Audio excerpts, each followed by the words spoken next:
حەزی بەشتی پاکە، بەڵام هەندێک جار پیسی تێکەڵی ئەم سروشتە دەبێت و مرۆڤ لە مرۆڤبوون دەخات. چینیەکان سەگ و مار و هەر شتێک ڕۆحی تێدا بێت دەیخۆن، دەبێت شتێک وای لێکردبن ئەم کارە بکەن.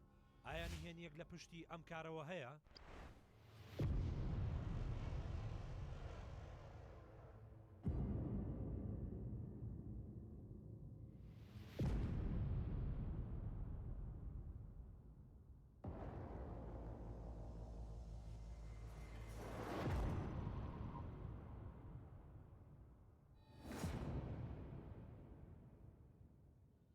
خواردنی چینیەکان بۆتە سەرچاوی مشتومڕ، بە تایبەت گیان لە بەرە خشۆکەکان و چڕنوکدارەکان.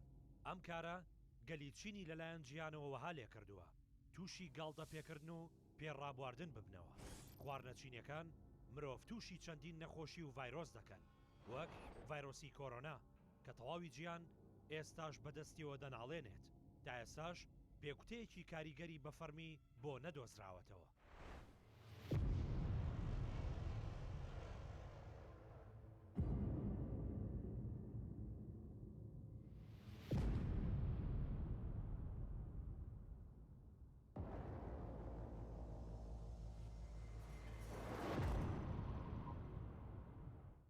لە ساڵی 1950دا قات و قڕی وڵاتی چینی گرتەوە، کاتێک ماوتسی تۆنگ بڕیاریدا چین لە وڵاتێکی کشتتوکاڵیەوە بکاتە وڵاتێکی پیشەسازی.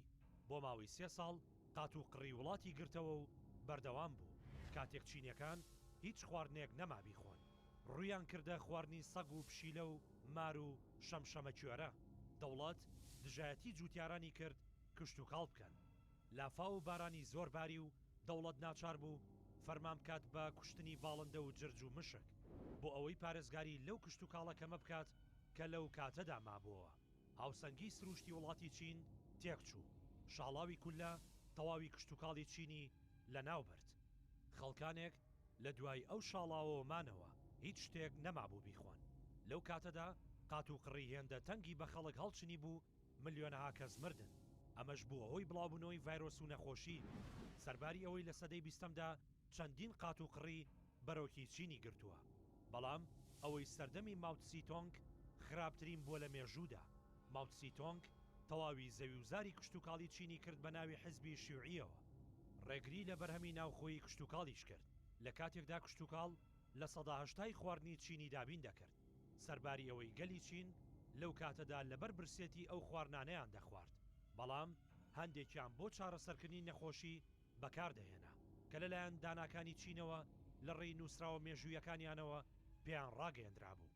لە نێوان مێژوو قات و قڕیدا ئێستا لە چین بازاڕی گەورەی فرۆشتنی گۆشتی سەگ و پشیلە و شەمشەمە کوێرە و مار و هەرچی جڕ و جانەوەرە هەیە.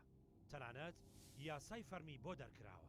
هەندێک خەڵک لەو بڕوایەدان گەلی چین ئارەزویان خواردنی پیسە، سەرباری ئەوەی ئەم جۆرە خواردنانە بەهۆی قات و قڕی و کێشەی داراییەوە خۆیان سەپاندووە. دوور لە پیسی و پاچی ئەم خواردنانە و دوور لە قەدەغی ئاینی و نەتەوەیی. ئەی تۆ ئەگەر ڕوبەڕووی بارودۆخێک ببیتەوە ناچار بیت، کام لەم خواردنانە دەخۆیت؟